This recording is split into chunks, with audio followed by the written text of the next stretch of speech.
ಪರಿಮಳವನು ಹೊರಸೂಸುವುದು ಮನೆಯಲ್ಲಿ ಗಂಧವನಲ್ಲದೆ ಮಾತ್ರವೇ ಪರಿಮಳವನು ಹೊರಸೂಸುವುದು ಉರಿಯುವ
ಮನುಷ್ಯರನ್ನು ಗಮನಿಸುವುದು ನೋಡುವಾಗಲೇ ಗೊತ್ತಾಗಬಹುದು ಇವರು ಎಂತವರು ಎಂತವ ಅನ್ನುವ ಹಾಗೆ.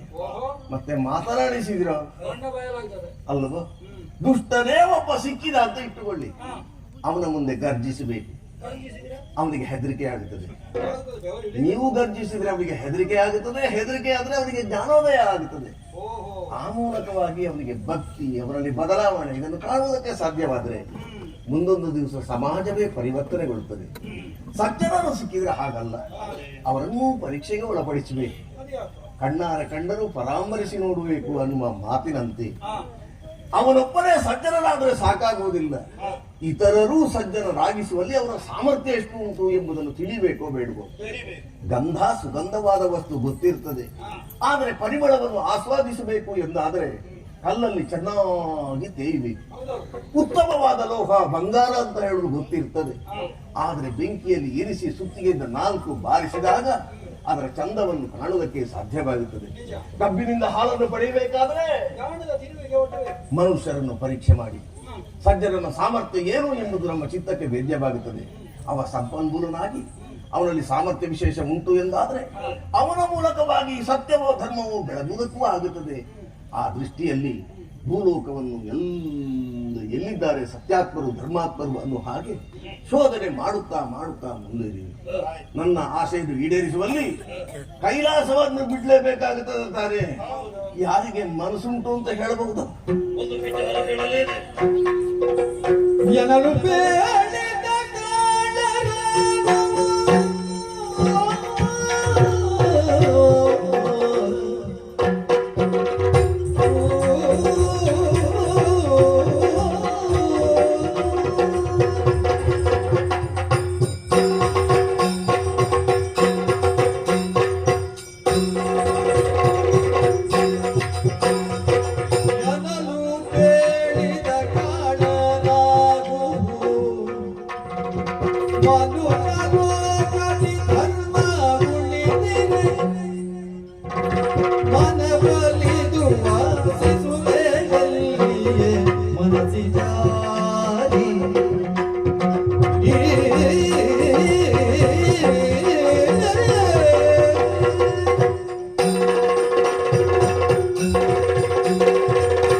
ಈಗಲೇ ಕೆಳಗೆ ಇಳಿತೇವೆ. ಎಲ್ಲಾ ಕಡೆಯಲ್ಲಿ ಧರ್ಮ ಶೋಧನೆಯನ್ನು ಮಾಡುತ್ತೇವೆ. ಎಲ್ಲಿ ಸತ್ಯಾತ್ಮರು ಧರ್ಮಾತ್ಮರು ನಮ್ಮ ಪಾಲಿಗೆ ದೊರೆತರೆಂದಾದರೆ ಅವರ ಮೂಲಕ ಧರ್ಮವನ್ನು ಬೆಳಗುವುದಕ್ಕಾಗಿ ಸತ್ಯ ಧರ್ಮ ಇರುವಲ್ಲಿ ಧರ್ಮ ದೇವತೆಗಳಾಗಿ ನೆಲೆಯಾಗ್ತೇವೆ. ಸ್ಥಿರೆಯಲ್ಲಿ ಸ್ಥಿರವಾದಂತಹ ಧರ್ಮವು ನಿನ್ನ ಕಣ್ಣಿಗೆ ಕಾಣಿಸದೇ ಇದ್ರೆ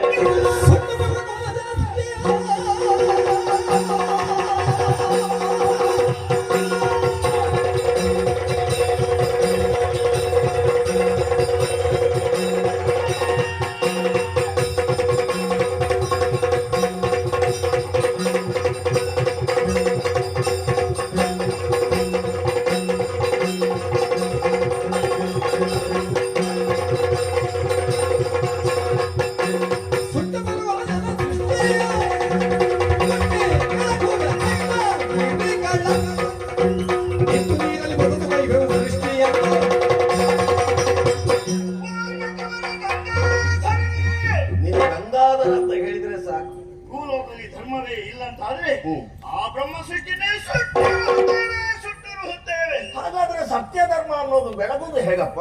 ಮತ್ತೆ ನಮಗೆ ಭೂಮಿ ಬೇಕು ಅಂತಿದ್ರೆ ಬೇಕು. ಮತ್ತೊಂದು ಭೂಮಿಯನ್ನು ನಾವು ಸೃಷ್ಟಿ ಮಾಡ್ತೇವೆ. ಅಲ್ಲಿ ಧರ್ಮಾತ್ಮರು ಹುಟ್ಟುವಂತೆ ಮಾಡಿ ಅವರಲ್ಲಿ ಧರ್ಮವು ಜಾಗೃತಿಗೊಳ್ಳುವಂತೆ ಮಾಡ್ತೇವೆ. ದೇವರೇ, ನಿಮ್ಮ ಪೂರ್ಣ ಆಶೀರ್ವಾದ ನಮ್ಮ ಮೇಲೆ. ಜಗದೀಶ ಹರಸೇಶ್ವರೂಪದಿಂದಲೇ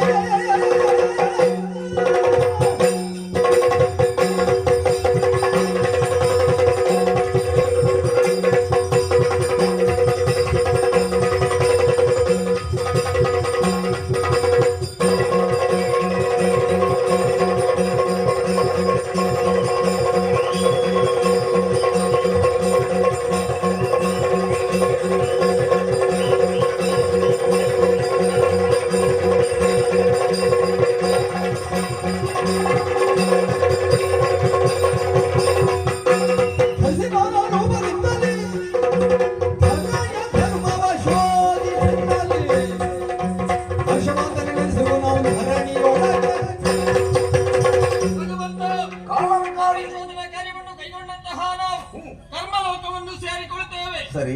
ಅಧರ್ಮದ ದಾರಿಯಿಂದ ಮುಂದುವರಿತಿರುವಂತಹ ಮನುಷ್ಯರಿಗೆ ಸತ್ಯ ಧರ್ಮದ ದಾರಿಯನ್ನು ತೋರಿಸಿಕೊಡ್ತೇವೆ ಅನುಗ್ರಹಿಸುವುದು. ಶುಭವಾಗಲಿ. ಸರ್ವೇಶ್ವರ, ನಿಮ್ಮ ಆಜ್ಞಾಧಾರ್ಯ ನಿಮ್ಮ ಆಜ್ಞೆಯನ್ನು ಪೂರೈಸುವುದು ಕೇವಲ ಹೊಣೆಗಾರಿಕೆ ಮಾತ್ರವಲ್ಲ, ಅದು ನಮ್ಮ ಬಾಲಿಕ ಕರ್ತವ್ಯ.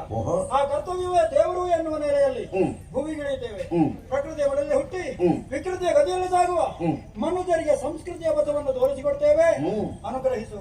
ಬಲು ತೋಷವಂತೆ ನೀವೆಂದ ನುಡಿಗೆ ಬಲು ಭಟರ ಹೃದಯ ಧರ್ಮವ ರಕ್ಷಿಪ ಬಗೆಗೆ ತಾಮುಂದು ಅನ್ನುವ ಹಾಗೆ ಉತ್ಸಾಹದ ಹೆಜ್ಜೆಯನ್ನು ಗಮನಿಸಿದೆ. ಆದ್ರೆ ಒಂದು ಎಚ್ಚರಿಕೆ ಮಾತನ್ನು ಹೇಳ್ತೇನೆ ಧರ್ಮದೇವತೆ. ಮನುಷ್ಯರನ್ನು ಪರೀಕ್ಷಿಸುವ ಕಾಲ ಶಿಕ್ಷೆ ಅನ್ನೋದು ಅನಿವಾರ್ಯವೇ. ಆದ್ರೆ ಅದು ಶಿಕ್ಷಣಕ್ಕೆ ನಾಂದಿಯಾಗಲಿ, ಚಿತ್ರಹಿಂಸೆ ಅನ್ನೋದು ಬೇಡ. ಈ ಪ್ರಜ್ಞೆಯೊಂದಿಗೆ ಬತ್ತಿ ಹೋಗುತ್ತಿರುವಂತಹ ಯಾವ ಸತ್ಯ ಧರ್ಮ ಅನ್ನುವ ತೊರೆ ಅದು ಮತ್ತೆ ಸಮೃದ್ಧವಾಗಿ ಹರಿಯುತ್ತದೆ.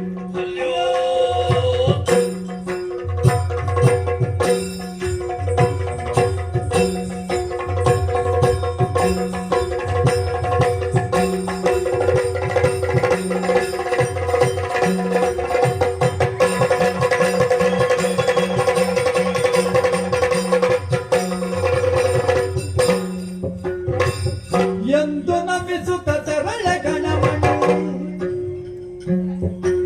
ಮುಂದುವರಿಯುತ್ತ ಧರ್ಮ ಶೋಧಿಸಿ ಚಂದದಿಂದೆಲೆಸುವೆನು ಭುವಿಯಲ್ಲಿ ಚಂದ್ರಮೌಳಿ. ಶಿವಂ ಶಿವಕರಂ ಶಾಂತಂ ಶಿವಾತ್ಮಾನಂ ಶಿವೋತ್ತಮಂ ಶಿವಮಾರ್ಗ ಪ್ರಣಯತಾರಂ ಪ್ರಣತೋಸ್ಮಿ ಸದಾಶಿವಂ. ಭಗವಂತ, ನಿನ್ನ ಚರಣ ಸೇವಕನಾದಂತಹ ನನ್ನಲ್ಲಿ ಮುನಿಯಬಾರದೆಂಬ ಹಾಗೆ ಮೊದಲಾಗಿ ಪ್ರಾರ್ಥಿಸುತ್ತಾ ಇದ್ದೇನೆ ಪ್ರಭು. ನೀನೇನು ತಪ್ಪು ಮಾಡಿದೆ? ಇದು ಮೊದಲು ಹೀಗೆ ನಾನು ನಿನ್ನ ಪಾದಾಭಿವಂದನವನ್ನು ಮಾಡಿ ನೀನು ಹೇಳಿದಂತಹ ಕೈಂಕರ್ಯಗಳಲ್ಲಿ ತೊಡಗಿಸಿಕೊಳ್ಳುತ್ತಿದ್ದವು. ಆದರೆ ಇಂದು ಧರ್ಮದೇವನ ಮಾತನ್ನು ಕೇಳಿ ವಿರೋಧವನ್ನು ಮಾತನಾಡುತ್ತಾ ವಾಗ್ಯುದ್ಧಕ್ಕೆ ಇಳಿದು ಬಿಟ್ಟೆ. ಪ್ರಶಾಂತವಾದಂತಹ ಈ ಕೈಲಾಸಧಾಮ ಒಂದು ಕ್ರಾಂತಿಯ ನೆಲೆಯ ಹಾಗೆ ಆಗಿ ಹೋಯಿತು. ಅದಕ್ಕೆ ಕಾರಣನು ನಾನು ಎಂಬ ಕೊರಗು ನನಗಿದೆ, ಖೇದ ಇದೆ. ಆದ ಕಾರಣ ನನ್ನನ್ನು ಮನ್ನಿಸಬೇಕು ಎಂದು ಸನ್ನಿಧಾನದಲ್ಲಿ ಪ್ರಾರ್ಥನೆ. ಗಣಮಣಿ, ಮಂಜುನಾಥ ಸ್ವಾಮಿಯ ಪ್ರಧಾನ ಸೇವಕ ನೀನು. ನಿನಗೆ ಕೈಲಾಸದಲ್ಲಿ ಪ್ರತ್ಯೇಕವಾದಂತಹ ಒಂದು ಸ್ಥಾನ ಉಂಟು. ನನ್ನ ಸೌಭಾಗ್ಯ. ಈ ಹಿಂದೆಯೂ ನಿನ್ನ ಆರ್ಭಟ ಕೇಳಲಿಲ್ಲ, ಮುಂದೆಯೂ ಕಾಣಿಸುವುದಕ್ಕಿಲ್ಲ. ಆದ್ರೆ ಒಂದು ರೀತಿಯ ಉದ್ವಿಗ್ನವಾದ ವಾತಾವರಣವನ್ನು ಸೃಷ್ಟಿಸುವಲ್ಲಿ ನಾನೇ ಕಾರಣ ಅನ್ನೋ ಹಾಗೆ ಹೇಳಿಕೊಡ್ತೀಯಲ್ಲ, ನೀನಲ್ಲವಪ್ಪ. ಇದಕ್ಕೆ ನಾನು ಪ್ರೇರಣ. ನೀನು ಪ್ರೇರಣೆ ಕೊಟ್ಟಿಯೋ. ಧರ್ಮವನ್ನು ರಕ್ಷಿಸುವಲ್ಲಿ ಸದಾ ಕ್ರಿಯಾಶೀಲರಾಗಿರಬೇಕಾದವರು ಧರ್ಮದೇವತೆಗಳು. ಅವರಲ್ಲಿ ಒಂದು ರೀತಿಯ ನಿರ್ಲಿಪ್ತತೆ, ಒಂದು ರೀತಿಯ ಔದಾಸೀನ್ಯ ಕಾಣುತ್ತದೆ ಅಂತೇಳಿ ಆದ್ರೆ ಅದನ್ನು ಹೋಗಲಾಡಿಸಬೇಕಾಗುತ್ತದೆ. ಮಾಧ್ಯಮವನ್ನಾಗಿ ನಿನ್ನನ್ನು ಬಳಸಿಕೊಂಡದ್ರಿಂದ ನಿನ್ನಲ್ಲಿ ಕೋಪವೋ ಅಲ್ಲ ಆರ್ಭಟೆಯೋ ಕಂಡ ಹಾಗಾಯಿತು. ನೀನೇ ಪ್ರೇರಣೆಯಾಗಿ ನಾನು ಹಾಗೆ ಮುಂದುವರಿದರೆ ಮತ್ತೆ ಯಾರು ಹೇಳು? ಈ ಪ್ರಕರಣದಲ್ಲಿ ನಾನು ಹಾಗಿದ್ರೆ ಅಪರಾಧಿ ಅಲ್ಲ. ಶಿವಪ್ರೇರಕನಾಗಿ ನಾನು ಮಾತನಾಡಿದ್ದು. ಆದ್ರೆ ಈಗ ಅವರು ಹೊರಟು ಹೋಗಿದ್ದಾರಲ್ಲ, ಹೌದು, ನಿನ್ನ ಮುಂದೆ ಪ್ರತಿಜ್ಞಾಬದ್ಧರಾಗಿದ್ದಾರೆ. ಬ್ರಹ್ಮ ಸೃಷ್ಟಿಯನ್ನೇ ಸುಡುತ್ತೇನೆ ಅಂತ ಒಬ್ಬ ಹೇಳಿದ. ಬ್ರಹ್ಮ ಸೃಷ್ಟಿಯನ್ನು ಸುಡುವ ಅಧಿಕಾರ ಯಾರಿಗೆ ಸ್ವಾಮಿ? ಆವೇಶದಲ್ಲಿ ಹೇಳಿದ. ನಿನಗಿರುವಂತದ್ದು ನೀನು ಲಯಕಾರಕ. ಹ್ಮ್. ಯಾರು ಮರಳಿ ಸೃಷ್ಟಿಸಬಲ್ಲರು ಅವರೇ ಲಯಗೊಳಿಸಬೇಕಷ್ಟೇ. ಹೌದು. ಪ್ರಾಣ ನೀಡಬಲ್ಲವನೇ ಪ್ರಾಣವನ್ನು ಸೆಳೆಕೊಳ್ಳಬಲ್ಲ. ಹೌದು. ಈಗ ಹೋದಂತ ಇವರು ಹ್ಮ್. ಏನು ಅನಾಹುತ ಮಾಡಿಬಿಡ್ತಾರೋ ಎಂಬಂತ ಭಯ ಇದೆ ನನಗೆ. ಹ್ಮ್. ಹಾಗಾಗಿ ಹ್ಮ್. ನೀನು ಕಳುಹಿಕೊಟ್ರೆ ಹ್ಮ್. ಈ ಧರ್ಮ ದೇವತೆಗಳನ್ನು ಅನುಸರಿಸಿ ಭೂಮಿಗೆ ಹೋಗಬೇಕು ಅಂತ ನನಗೂ ಒಂದು ಇಚ್ಛೆ ಇದೆ ಸ್ವಾಮಿ. ನೀನು ಭೂಲೋಕದ ಕಡೆಗೆ ಹೋಗುತ್ತೀರ. ಹೀಗೆ ಬಾ, ಹೋಗು. ನಿನ್ನ ಉತ್ಸಾಹಕ್ಕೆ ಭಂಗವನ್ನು ಉಂಟು ಮಾಡುವುದಿಲ್ಲ. ಹಾ. ಭೂಲೋಕವನ್ನು ಸೇರಿದರೆ ಮನುಷ್ಯರನ್ನು ಪರೀಕ್ಷೆ ಮಾಡು. ಹಾ. ಯಾರಿಗೆ ದೇವರ ಮೇಲೆ ಭಕ್ತಿ, ಗುರು ಹಿರಿಯರ ಸೇವೆಯಲ್ಲಿ ಆಸಕ್ತಿ, ಧರ್ಮದಲ್ಲಿ ನಿಷ್ಠೆ, ಸತ್ಯದಲ್ಲಿ ನಂಬಿಕೆ, ಬೇಡಿ ಬಂದಾತನಿಗೆ ಇಲ್ಲ ಅನ್ನದೆ ಹಾ. ಪ್ರಪಂಚಕ್ಕೆ ಯಾರು ಆದರ್ಶನಾಗಿರ್ತಾನೋ ಅಂತಹ ಸಲ್ಲಕ್ಷಣವಂತರನ್ನು ನೀನೂ ಒಂದು ಸಲ ಪರೀಕ್ಷೆಗೆ ಒಡ್ಡು. ನಿನ್ನ ಪರೀಕ್ಷೆಯಲ್ಲಿ ಅವ ತೇರ್ಗಡೆಯನ್ನು ಕಾಣುತ್ತಾನೆ ಎಂದಾದ್ರೆ ಅವನೇ ಸತ್ಯ ಧರ್ಮವನ್ನು ಬೆಳಗಿಸುವ, ಧರ್ಮವನ್ನು ಸಂರಕ್ಷಿಸುವ, ಧರ್ಮಾಧಿಕಾರಿಯನ್ನಾಗಿ ನಿಯೋಜಿಸುವುದಕ್ಕೂ ಸಾಧ್ಯವಾಗುತ್ತದೆ. ಈ ನಿಟ್ಟಿನಲ್ಲಿ ಅಗೋದರಿಗೆ ಶುಭವಾಗಲಿ. ಧನ್ಯನಾದ ಪ್ರಭು. ಅಂತಹ ಒಬ್ಬ ವ್ಯಕ್ತಿಯನ್ನು ಅರಸಿ ಅಂತಹ ತಾಣವನ್ನು ಹುಡುಕಿ ಹಿಡಿಯಿದ್ದೇನೆ. ನೆಲದ ಮರೆಯ ನೀರಿನಂತೆ, ಎಲೆಯ ಮರೆಯ ಕಾಯಿಯಂತೆ ಧರ್ಮ ಪ್ರಜ್ಞೆ ಅಲ್ಲಲ್ಲಿ ಇದ್ದೇ ಇದೆ ಎಂದು ಚೆನ್ನಾಗಿ ನನಗೆ ಗೊತ್ತಿದೆ. ಅಂತಹ ಪ್ರದೇಶವನ್ನು ಹುಡುಕಿದ ಕಾಲಕ್ಕೆ ನಿನ್ನ ಸಂಕಲ್ಪದ ಪ್ರದೇಶವಲ್ವೇನು? ಹೌದು. ನಿನ್ನ ಸಂಕಲ್ಪದ ಒಬ್ಬ ವ್ಯಕ್ತಿ ದೊರಕಿದ ಅಂತಾದ್ರೆ ಆ ಸಂದರ್ಭದಲ್ಲಿ ನಿನ್ನನ್ನು ಕೂಗಿ ಕರೆದರೆ ನೀನು ಬರುವೆಯಾ ಸ್ವಾಮಿ?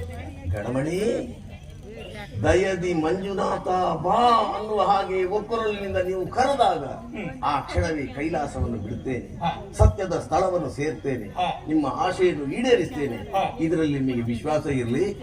ಆದರೆ ಈ ದಿವ್ಯಾಕಾರವನ್ನು ಕಾಣುವಂತಹ ಚೈತನ್ಯ ವರ್ತಮಾನ ಕಾಲದ ಮನುಷ್ಯರಿಗುಂಟೇನೋ? ಇಲ್ವೇ? ಮಾರುವೇಷದಿಂದ ಹೋಗು. ಮುಂದೊಂದು ದಿವಸ ಧರ್ಮ ದೇವತೆಗಳೇ ಸಂಧಿಸಿದ್ರು ಅವರಿಗೂ ಪರಿಚಯ ಸಿಕ್ಕುವ ಹಾಗಿಲ್ಲ. ಒಂದು ವೇಳೆ ಅಗತ್ಯ ಉಂಟು ಅಂತೇಳಿ ಆದ್ರೆ ಆ ಸ್ವಾತಂತ್ರ್ಯವನ್ನು ನಿನಗಿತ್ತಿದ್ದೇನೆ. ಅಂತೂ ನನ್ನ ಆಶಯವನ್ನು ಈಡೇರಿಸುವಲ್ಲಿ ನಿಮಗೆಲ್ಲರಿಗೂ ಶುಭವಾಗಲಿ. ಶುಭ ಪ್ರತೀಕ್ಷೆಯೊಂದಿಗೆ ಭೂಮಿಗಿಳಿಯುತ್ತಾ ಇದ್ದೇನೆ. ಜಟ ಕಟಾಹ ಸಂಭ್ರಮಂ ಭ್ರಮಂ.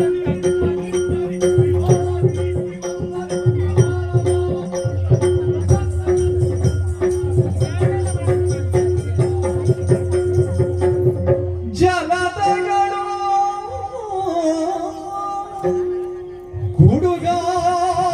ಗುಡುಗಾಡೆ ಶೀತಲ ಚಲವು ಸುರಿವನು ಬಂಡೆಗಲ್ಗಳು ಜ್ವಲಿವ ಕಿಡಿಗಳ ನೀಡುವವು ಸಂಘಟಿಸುತ್ತ ಇಳೆಗೆ ಕಲಿಗಡಿ ಧರ್ಮವು ನೆಲದಿ ಬೆಳಗುವುದೆನುತ ಸಂತುಳ್ಳಿಗೆ ನೇತ್ರಾನಂದವಾರಿಯೊಳು ಉದಿಸಿದಳು